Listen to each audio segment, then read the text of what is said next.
اس نے کہا کہ اس نے کہا جی یہ دونوں پیپر مل سکتے ہیں ہمیں، یہ گزٹ نوٹیفیکیشن جو ہے ہم لے آتے ہیں، لے آئیں گے سرکار سے بھی اور ادھر سے. جس وقت دونوں آئے وہ خرید کے لائے، ان دونوں کے وہ صفحے پھٹے ہوئے تھے.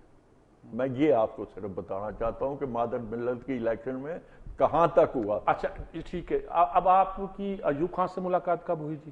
ایوب خان کی ملاقات مجھ سے 73 کے بعد ہوئی تھی. اچھا، کیونکہ میں اس وقت کراکرم ہائی وے میں تھا. تو یہ جو کراکرم ہائی وے تھی اس کو پہلے پی ڈبلیو ڈی بھی کچھ بنا رہی تھی. ٹھیک ہے. تو جس وقت وہ بنا رہی تھی تو یہ سڑک اتنی چوڑی تھی، تو لیکن بعد میں لوگوں نے یہ سڑک اپنے اپنے گھروں میں صحن میں ڈال لی تھی. تو جس وقت یہ ہم آ کے کراکرم ہائی وے کی وڈتھ پوری کر رہے ہیں انٹرنیشنل لا کے مطابق، تو وہ ان کو ہم پیچھے لے جا رہے تھے کہ اپنی اپنی جگہ پہ کہ جہاں ان کا ایریا ہے وہاں جائیں.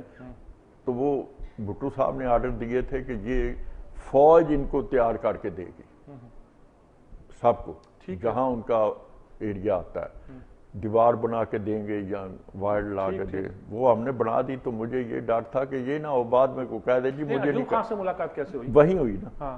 میں سردار بہادر خان سے دستخط کرانے گیا ہوا تھا کہ ان کا کوئی ابھی ہمارے اوپر کلیم نہیں ہے، ان کی دیوار ٹھیک ہو گئی ہے سب. جس وقت میں نکلنے لگا ہوں سردار بہادر نے کہا کہ won't you like to meet your field marshal. میں کہ سر نہیں، میں تو ابھی ضروری جانا ہے، یہ آپ سے دستخط کرائیں، 7 والوں سے کرانے ہیں، تو میں نے ہیلی کاپٹر کھڑا ہے تو وہ واپس بھیج دیں. وہ میں ابھی باہر نکلا ہی ہوں ان کے کوریڈور سے، تو لیفٹ سائڈ پہ ایوب خان صاحب کھڑے تھے. جیسے دیٹ از مائی ڈیوٹی، اس وقت بھی تھی، آج بھی میں ڈیوٹی کو ڈیوٹی سمجھتا ہوں. تو آئی سلیوٹڈ ہے، اس طرح کر کے سلیوٹ. تو میں گزر رہا تھا، وہ آگے آگے ہاتھ ملایا. تو نام ہمارا لکھا ہی ہوتا ہے یہاں پہ. کہنے لگے hello Malik, how are you? میں کہ thank you sir. How is the army? میں کہ sir you know better whom you handed over. میرا خیال ہے اٹ پنچڈ ہے. تو انہوں نے میرا ہاتھ نہیں چھوڑا. پھر وہ مجھے لے کے 2 گھنٹے بیٹھے رہے. تو اس میں کافی چیزیں، یہاں تک کہ کہنے لگے لک I selected Yahya for 2 reasons, that he will be only interested, he is only interested in women and wine, and he will not, but the day he took over as the COS, he was after me. صرف یہ آپ کو بتانا ہے کہ جہاں تک ہماری بھٹو صاحب سے آپ کا انکاؤنٹر ہوا جب آپ فوج میں تھے، وہ آپ سنا رہے تھے. مری میں ہی ہوا نا جی، جیسے میں نے عرض کیا. اب وہ انہوں نے تقریر میں فوج کے خلاف کچھ بات کی. وہ جس وقت آج بھی آپ دیکھیں نا، ٹیلی ویژن کے اوپر، ریڈیو کے اوپر جو حکومت کے آدمی آتے ہیں، خواہ ایم پی اے ہیں، ایم این اے ہیں یا وزیر ہیں، وہ کوئی تعلق ہو یا نہ ہو فوج کو ضرور. اس وقت بھٹو صاحب نے کیا کہا؟ اس وقت بھٹو صاحب بھی جو تھے اور ان کے جو وزیر تھے، آپ دیکھیں ٹیلی ویژن کے آج بھی نکال کے دیکھ لیں، فوج کو بڑا سخت گالیاں نکال رہے تھے تاکہ فوج جو ہے وہ کسی طرح سے تباہ کر دی جائے. یہ ایک ادارہ ہے. کیونکہ میں نے جو بھٹو صاحب سے کہا تھا، میں نے صرف یہی عرض کیا تھا کہ آپ نے گل حسن کو صرف. بھٹو صاحب نے کیا کہا تھا میں یہ پوچھ رہا ہوں. میں یہی عرض کر رہا ہوں. بھٹو صاحب نے کیا کہا؟ بھٹو صاحب نے تو مجھے یہی کہا کہ you know I have done this thing for this country, this thing for this country. فوج کے بارے میں کیا کہا؟ فوج کے بارے میں تو وہ پھر بولے ہی نہیں ہے نا. تقریر میں کچھ کہا انہوں نے جس پہ آپ بولے تھے؟ فوج میں تو اس میں تو یہ کہا look what this army has done to this country. یہ پوچھ رہا ہوں آپ سے. یہ انہوں نے 1 دفعہ نہیں 3 دفعہ کہا. اس پہ آپ نے پروٹیسٹ کیا؟ میں نے I stood up, I said کہ what has happened to this country, you are to be blamed for this, not by uniform. I am not. اس پہ آپ کا کورٹ مارشل ہوا؟ اس کے اوپر پھر میری court of inquiry, summary of evidence record ہونے لگی. سمری آف ایویڈنس پہ میں نے شور مچا دیا. میں نے کہا جی آپ سمری آف ایویڈنس کر رہے ہیں تو جو کمپلینٹ ہے اس کو بلائیں، اس میں نے کراس کویسچن کرنا ہے. انہوں نے کہا وہ صدر ہے، وہ صدر ہیں، وہ استثناء ہے، استثناء ہے، وہ نہیں آ سکتے. یہی لفظ استعمال کیے. جی میں نے کہا دیکھیے وہ ہیں، میرے اوپر ایم پی ایم ایل لاگو ہے. ایم پی ایم ایل میں بڑا کلیئر دیا ہوا ہے if a character of an officer is involved he can cross question the witness on any subject. وہ مجھے نہیں ہوتا کہ اس کے باہر تم سوال نہیں کر سکتے، میں کرنا ہے میں کروں گا. تو جس وقت وہ کافی شور مچ گیا تو انہوں نے پھر یا مختار تھے اٹارنی جنرل آف پاکستان، میاں بدیع الزمان تھے ایڈوکیٹ جنرل پنجاب. جب ان کو انہوں نے پوچھا کہ بھئی یہ بات ہوئی ہے تو وہ زبردستی کہتا ہے کہ بلاؤ اس کو، تو ہم تو نہیں جانا چاہتے. اس کو سمجھایا بھی ہے کہ تم ان سے کوئی سوال نہ کر، کہہ دینا کہ میں نے کوئی امریکن ہو، ورنہ you are going to hang me, I am not going to spare anybody.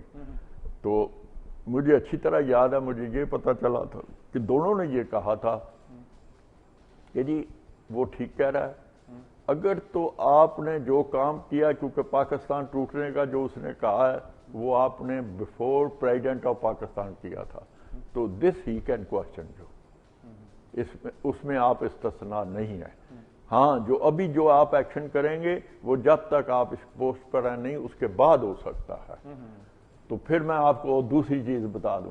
تو جس وقت یہ ہوا، میاں امیر الدین نے بھی ان کو بتایا کہ ان کے والد صاحب جو تھے وہ اگینسٹ تھے سندھ کو بامبے سے علیحدہ کرنے سے. تو جس وقت وہاں سندھ اسمبلی کا پاس ہو گیا کہ سندھ علیحدہ ہو گیا، تو کھرو نے ان کو وہاں رہنا ان کے لیے محال کر دیا تھا. تو یہ وہاں سے لاہور آ گئے تھے. کون تھی؟ سر شاہ نواز بھٹو. اچھا اچھا اچھا. یہ وہاں سے لاہور آ گئے تھے، اور لاہور میں جب آئے تھے تو اس وقت اگر ساندہ کلاں آپ نے دیکھا ہوا ہے تو پہلے تکیہ ہے، وہ میرے بزرگوں نے چھوڑا ہوا. اس کے اندر 2 کمرے تھے جو سر شاہ نواز بھٹو کے لیے بنوائے گئے تھے کہ وہ وہاں رہے تھے. تو میاں امیر الدین کو یہ سب پتا تھا. تو جس وقت لاہور میں آئے تو میاں امیر الدین نے بھی اسے کہا، زلفی یو نو اس لڑکے نے آپ سے کوئی زیادتی نہیں کی ہے، اس نے آپ کو سمجھانے کی کیونکہ میں اس کو یہی کہتا میں کہ sir you are going on the advice of your these minister, if you carry on doing what you are doing on the advice of your these men, you read what is written about you on that wall. What is written? Sir, you will be hanged if you carry on doing the advice of this. تو اس کے بعد پھر انہوں نے مجھے کہا اس کی posting کر دو. بعد میں مجھے نصرت بھٹو ملنے آئی گھر. مجھے پتا چلا، مجھے اطلاع آئی کہ جی وہ ملنا چاہتی ہے. میں کہ ٹھیک ہے، میرے پرائم منسٹر کی وائف ہے، میں جاؤں گا. لیکن وہ خود آئی، میرے بچے چھوٹا تھا، اس نے آ کے گھر بتایا. کس جگہ تھے آپ؟ میں گلبرگ میں تھا، اسی گھر میں. اچھا اچھا. تو اس نے آ کے ہم اندر بیٹھے ہوئے تھے، میں میری بیوی بچے. تو وہ آیا کہتا ہے میں نصرت بھٹو آئی ہے. وہ بیوی میری کہتی ہے یہ پتہ نہیں کنوں باہر آیا جے. وہ خیر میں نے کہتا نہیں میں بٹھا کے آیا ہوں ڈرائنگ روم میں. کہ جس وقت آئے تو وہ اسی بات دیا. تو میں ان سے ملا تو بڑی باتیں ہوئیں. تقریباً 1 گھنٹہ وہ بیٹھی رہی. اور اس کا جو مدعا، وہ جو چیز تھی، وہ کہنے لگی مجھے صرف زلفی نے یہ کہا تھا کہ گو اینڈ میٹ دیٹ مین. میں نے اس کو تباہ کر دیا، اس کا سب کچھ. اس کو نہیں، اس کو پورا تباہ کیا میں نے. لیکن he was the only sincere person to me. پورے پاکستان میں میری کو خبر لینے نہیں آیا. جو مجھے کہتے تھے نا کہ اگر تمہارے ساتھ ہوا تو ہم یہ کریں گے وہ کریں گے، کسی نے میری خبر نہیں پوچھی. اور وہ تو ایک ایسا آدمی تھا، میں ایوب خان صاحب کے ساتھ تھا کہ یہ وردی میں جس وقت خان عبد القیوم خان کو ساہیوال جیل میں رکھا ہوا تھا تو یہ اس کو ملنے گیا تھا. تو میرے ایکسپلینیشن کال ہوئے تھے کہ تم کیوں ملنے گئے، کیا تھا. میں کہ جی میں میرا ان کے ساتھ ریفرینڈم میں رہا ہوں، ان کے ساتھ کام کیا ہے، تو مجھے پتا چلا تھا کہ وہ سکھ and I have gone to see him. میں نے کوئی اللافل کام نہیں کیا. بہت اچھی بات جی گر صاحب. بہت تفصیل سے اور بات بھی ہوتی، لیکن چونکہ وقت کم ہے، پوری ہسٹری ابھی تو میں نے 65 کی جنگ کی بات پوچھنی تھی ان سے، 71 میں یہ کہاں تھے وہ پوچھنا تھا، اور بہت سی کہانیاں تھیں. لیکن میں نے کوشش کی ہے جی جلدی سے نکالنے کی. آپ دیکھ رہے تھے نا بڑا ہو رہا تھا کہ کرنل صاحب سے بہت سی باتیں نکالوں، وہ جن کا تعلق پاکستان کی تحریک سے تھا، قائد اعظم سے تھا، فاطمہ جناح سے تھا، شیخ مجیب سے تھا. بھٹو سے تھا، اور بہت سی کہانیاں جو آپ نے سنی ہیں. ہم نے لوگ کہتے تھے کہ انہوں نے عربی زبان کے لیے کہا تھا، انہوں نے اسلام کے لیے کہا تھا، اسلامیہ کالج سے ان کی محبت کا ذکر. یہ ساری باتیں مختصر طور پر جس طرح ہم بیان کر سکتے تھے آپ کو بیان کی. تاریخ آپ کے سامنے بول رہی تھی، آپ اس کو سنیے، اور تاریخ کو مسخ ہوتا ہوا تو ہم اپنے سامنے دیکھ رہے ہیں. اصل صورت میں دیکھنا چاہیں تو اس گفتگو کو سنیے، پھر موقع ملا تو ان سے زیادہ تفصیل کے ساتھ گفتگو کریں گے. اجازت چاہتے ہیں. اللہ حافظ.